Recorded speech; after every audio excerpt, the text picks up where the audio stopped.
Allez, toute l'équipe s'installe dans le coin salon du plateau de Bonjour Paris pour accueillir Elodie Messager. Salut Elodie. Bonjour. Comme tous les lundis, c'est l'heure de Paris Mieux Vivre. On va en apprendre un petit peu plus sur les bons conseils pour améliorer notre quotidien. Alors ce matin, on va essayer, Elodie, de conserver un peu l'esprit des vacances. Ça y est, la rentrée est passée, on l'a vu, il fait un petit peu gris, les embouteillages sont de retour. Comment conserver un petit peu de bon esprit? Si je vous dis les apéros, les pieds dans l'eau, le chant des oiseaux en guise de réveil, les bonnes odeurs, voilà, de pain, de fleurs, effectivement, on est d'accord, hein, c'est déjà loin. Alors, et le premier stress quand on revient dans la capitale, qu'est-ce que c'est, selon vous, pour vous? Le bruit, le monde.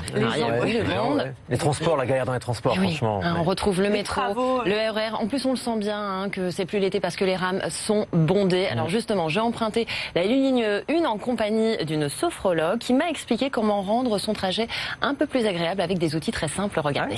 Allons-y. Dans les transports en commun, il y a le bruit parfois. Il y a la promiscuité également, avec moins d'espace quand il y a du monde. Parfois aussi la température qui varie. Et il y a aussi les mouvements saccadés. Alors comment aller mieux? Un exercice très rapidement pour se retrouver. Je vous propose d'imaginer qu'il y a un axe vertical au milieu de votre corps, ou bien de vous servir de la barre. Et peut-être même d'imaginer que c'est un arbre. Et vous allez tout simplement respirer en suivant cet axe vertical. Je vous montre, on va inspirer en imaginant que votre souffle monte le long de cet axe vertical et sur l'expire, votre souffle descend, descend, descend jusqu'à terminer sa course au milieu des deux pieds. Et vous retapotez bien les pieds au sol. Et de nouveau, vous inspirez et sur l'expire, vous soufflez, vous soufflez, vous soufflez plus longuement encore que l'inspire. Grâce à cette respiration que vous pouvez faire entre deux stations, eh bien vous allez à la fois vous calmer, défocaliser des énervements éventuels et des pensées qui court-circuitent, mais vous allez surtout retrouver un véritable espace de sécurité intérieure. Et oublier tout ce qu'il y a autour. Oublier tout ce qu'il y a autour, et donc faire en sorte que la barre d'appui soit un arbre. Moi, je touche pas à la barre. Hors de question, surtout quand il y a du monde, ça glisse et bim, ça tombe dessus. Non, je ne touche pas. Mais vous pouvez juste vous en servir pour vous inspirer de la barre. C'est comme si j'étais en vacances puisque je fais du surf. Moi, je tiens sur mes deux jambes et j'essaye de me maintenir pour éviter de surfer dans le métro, en fait. Exactement. Mais donc la sophrologie dans le métro, ça marche? Oui, ça marche plutôt bien. Et puis c'est vrai qu'il y a plein de techniques. On peut fixer un point aussi, fixer un point dans le métro. Il y a plein de techniques pour se relaxer. Et ça reste très discret surtout. On ne se fait pas remarquer, on ne fait pas des positions de yoga ou quoi que ce soit. Non, ça reste très discret. Alors par contre, si vous prenez la voiture, vous allez vous retrouver dans les embouteillages, comme ce matin, il y en avait pas mal, sur la 6, sur le périphérique. Là, on vous conseille pas forcément de faire de la relaxation ou de la méditation, mais en revanche d'écouter un livre audio, ce qui permet de moins focaliser sur les embouteillages justement. Voilà, écoutez en lisant, lisez en conduisant, comme vous voulez, mais c'est vrai que ça peut aider à... Je sais que j'avais le CD du Roi Lion, justement, en audio. La musique ou l'histoire? L'histoire du Roi Lion. Et la musique, c'est pour mes trajet. Très apaisant, le Roi Lion, très bien.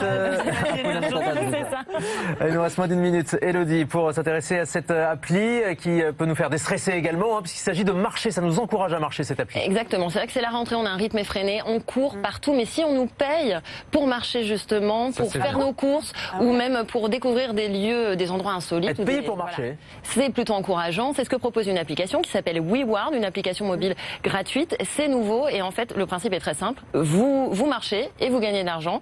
Alors comment ça fonctionne? Il y a des bonus en plus si vous visitez certains sites comme la Tour Eiffel, le musée du Louvre, le musée d'Orsay par exemple. On est géolocalisé et comme ça nous rapporte vous êtes géolocalisé, ça vous rapporte des wards, c'est la monnaie digitale que vous convertissez en euros. Vous virez directement l'argent sur votre compte en banque ou alors vous l'échangez avec des places de concert comme à la scène musicale en ce moment, des places de théâtre ou même vous avez des bons de réduction au spa pour un petit massage pour la rentrée. Pourquoi pas, ça détend et dans des salles de sport également. Juste en marchant, juste en marchant. Combien? Alors on peut gagner quand même si on a un bon marcheur jusqu'à 3 € par semaine, c'est pas vraiment mon cas encore, j'y suis pas encore. Jusqu'à 3 € par semaine, mais si vous faites le compte, au bout d'un moment, même au bout de plusieurs mois, un bon marcheur, c'est quoi? C'est 1 heure, 1 heure et demie de marche par jour, mais dans la capitale, ça va assez vite quand même. C'est certain, ça s'appelle WeWard. Et on a quand même un beau cadeau à la fin si on est bon marcheur, parce qu'on peut quand même gagner un voyage à Bali. Ça va vous parler, Virgilia, je pense. Je vais y participer, comme ça je partirai avec J'y vais, mais j'ai dû il va falloir marcher des jours. Alors. Il va falloir avoir une bonne cadence, il va falloir qu'on se motive la colère pour rejoindre Virgilia. Bali, c'est ça. Merci beaucoup Elodie, à lundi prochain, 7h15, 8h15, 9h15, chaque lundi, Paris, mieux vivre. Et la météo tout de suite, c'est à